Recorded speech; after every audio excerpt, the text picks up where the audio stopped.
Alright, y'all. Been doing some sawing today. Using the table saw. Getting these all cut up. Those will come later. This is a VR to Maccabeus over there at Maccabeus Everyday Survival. This is everything's a resource. This is all the sawdust I cut.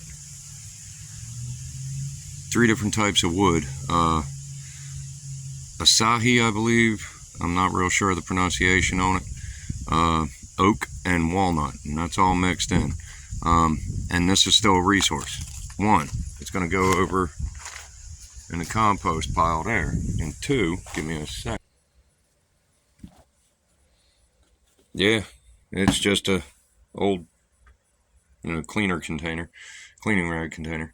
But it's as you can see in there, there's sawdust down in there. I mixed it all together.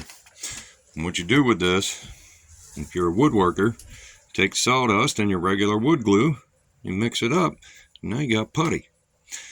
The reason why I mixed them all together is because when I'm making those boards that you saw over there, I'm going to mix it with wood glue and make a putty to fill in the areas that need be. Anyway, it's Privateer, and again, this is a VR to Maccabeus Everyday Survival. Everything's a resource. Y'all have a blessed day.